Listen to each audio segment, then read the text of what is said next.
Salut tout le monde, j'espère que vous allez bien les amis, on se retrouve aujourd'hui pour une nouvelle vidéo et c'est le grand retour de la Ligue des Champions avec cette belle rencontre, ce quart de finale aller de LDC. Le Barça reçoit le Borussia Dortmund ce soir à 21h du côté de Montjuïc. Objectif pour les Catalans, évidemment, prendre un avantage conséquent afin de se faciliter la tâche lors du match retour. Les amis des quotidiens catalans, Mundo Deportivo qui titre Humiliados. Alors on retrouve la défaite du Real Madrid hier du côté d'Arsenal 3-0 et évidemment le Real est en très très mauvaise posture parce que là il va falloir un miracle la semaine prochaine pour réaliser une remontada. Et du côté du Barça, Forza Barça avec les muscles de Lamine Yamal hier à l'entraînement.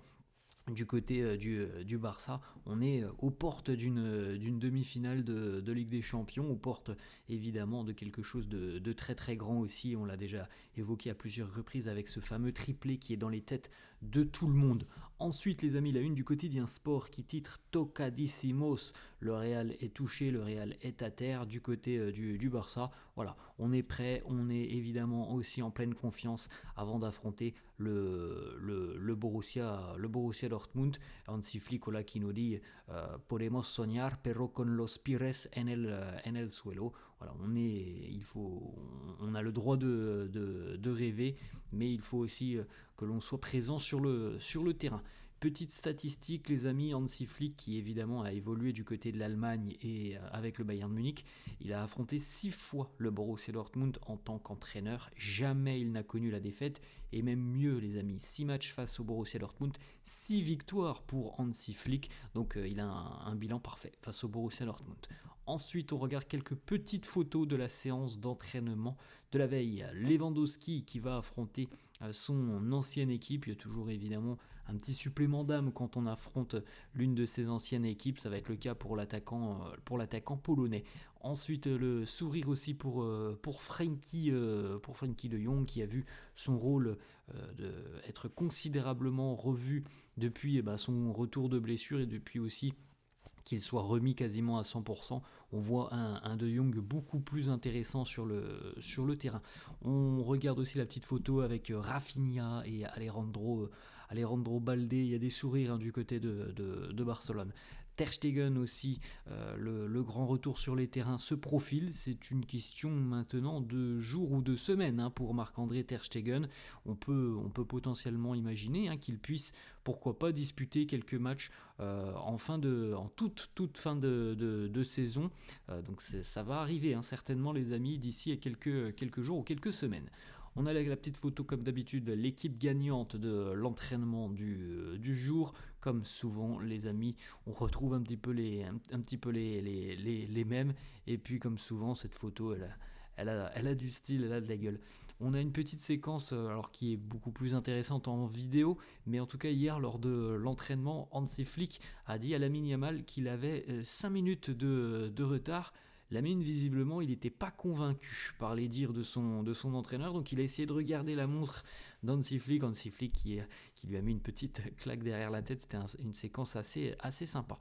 On poursuit avec une petite information. Donc, pour analyser le Borussia Dortmund, les joueurs hier ont été en salle vidéo pour suivre une séance de 52 minutes pour analyser justement l'adversaire, 52 minutes donc pour regarder un petit peu quels sont les schémas utilisés par le Borussia, quels sont les points forts du Borussia, quels sont les points faibles du Borussia.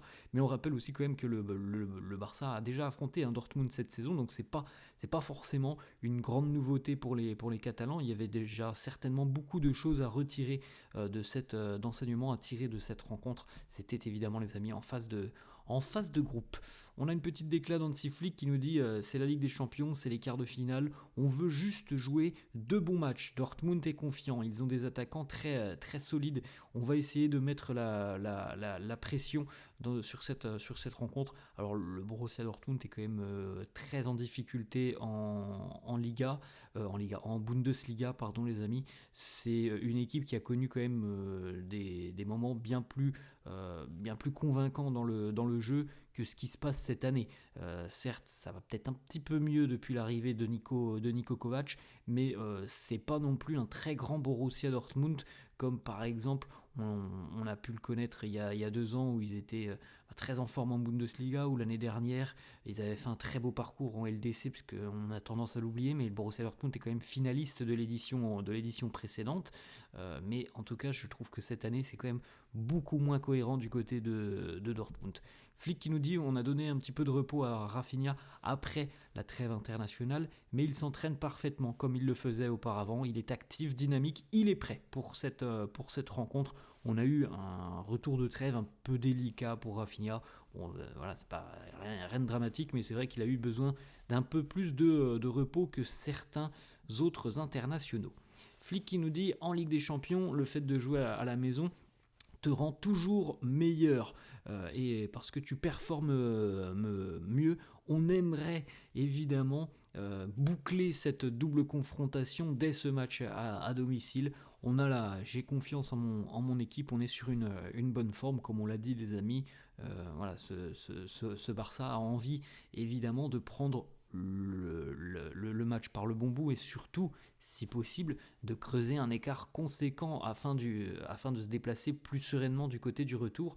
Là, les amis, Arsenal, par exemple, a creusé un écart conséquent face au Real Madrid, et c'est sûr que c'est quand même beaucoup plus simple de travailler comme ça la semaine pour aller du côté du match à l'extérieur. Donc le Barça aimerait aussi évidemment prendre un sérieux avantage dès ce soir. Gavi qui était en conférence de presse hier, Gavi qui nous dit on est en train de vivre une saison spectaculaire. On ne se sent pas invincible, parce que dans le football, tu ne peux pas toujours gagner. On a surtout foi en ce qui se passe en nos pieds. Rêver du triplé, il nous dit, lorsque tu viens de la Masia, tu rêves toujours de remporter le triplé ou le sextuplé avec ce club. Gavi qui est aussi parfois critiqué parce qu'on considère que c'est un joueur qui met beaucoup d'impact physique, mais qui peut manquer de qualité technique. Moi, je ne le ressens pas du tout comme ça. C'est un joueur que je trouve très complet, Gavi. Il nous dit, beaucoup de personnes pensent des choses et ne jouent pas au football, donc il ne participe pas à des matchs, mais bon, c'est comme ça, chacun peut avoir son opinion. Moi, je trouve que c'est beaucoup plus qu'un joueur qui n'a entre guillemets que des qualités physiques. C'est un vrai bon joueur de ballon aussi, Gavi, et peut-être que certains, oui, ont tendance à l'oublier. Autre déclat de Gavi qui nous dit « Il est normal pour moi de ne pas avoir un rôle aussi important que par le passé. Je reviens d'une blessure très sérieuse. Je savais que je n'allais pas autant jouer qu'auparavant. Si vous m'aviez dit que j'aurais eu une saison comme celle-ci après ma blessure, j'aurais déjà signé pour. » Il est très heureux évidemment d'avoir repris quand même un rôle dans cette équipe. Il a évidemment moins de temps de jeu pour le moment, mais les amis, ça reviendra, c'est une certitude. Et puis il y a aussi une équipe qui s'est construite sans Gavi depuis quelques mois et qui fonctionne très très bien. Donc Gavi maintenant fait partie de cet effectif et de cette équipe qui s'est construite sans avoir un rôle de titulaire indiscutable. Mais je pense qu'il est très heureux déjà d'être revenu, et en plus de ça, de rejoindre une équipe qui performe. Autre déclat de Gavi, est-ce qu'il prendra sa retraite du côté du Barça? Il nous dit évidemment, j'aimerais me retirer ici à Barcelone, mais en foot, on ne sait jamais ce qui peut se passer. Ce qui est vrai, c'est que beaucoup de choses peuvent arriver en football, des blessures peuvent arriver aussi, mais en tout cas, oui, je signerai pour rester au Barça jusqu'à la fin. Ensuite, les amis, une petite déclat de Lamine sur le triplé. Il nous dit « Depuis le début de la saison, j'aspire à gagner tous les trophées. Donc oui, nous voulons gagner le triplé. Nous sommes le Barça. Nous l'avons déjà fait par le passé et on espère le refaire. » Autre déclat de Lamine, comment se sent-il physiquement et mentalement? Alors franchement, depuis quelques semaines aussi, on retrouve un Lamine Yamal qui étincelant sur le terrain. Il y a eu des petits coups de mou cette saison. Mais bon, c'est aussi logique, hein.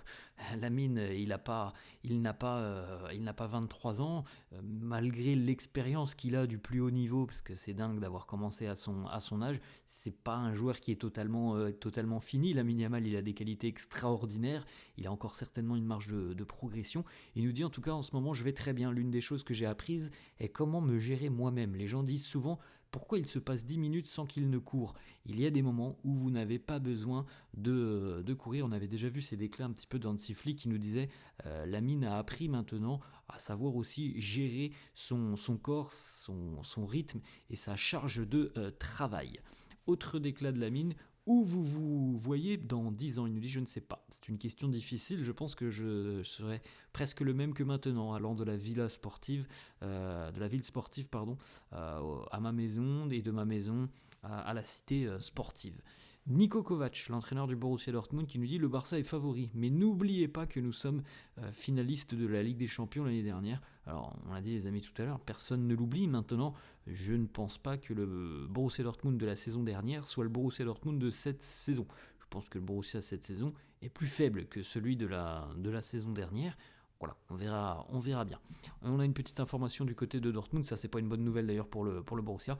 Niko Kovac a confirmé les absences importantes de Nico Schlotterbeck, notamment en défense centrale, et celle aussi de Niklas Süle. Donc voilà, deux points noirs aussi pour le Borussia Dortmund afin de préparer cette rencontre. Voilà les amis, la fin de cette vidéo, j'espère que ça vous a plu. N'hésitez pas comme d'habitude à lâcher un petit pouce bleu, merci à tous ceux qui le feront. N'hésitez pas à vous abonner à la chaîne, je vous souhaite une bonne journée et je vous dis à la prochaine. Ciao.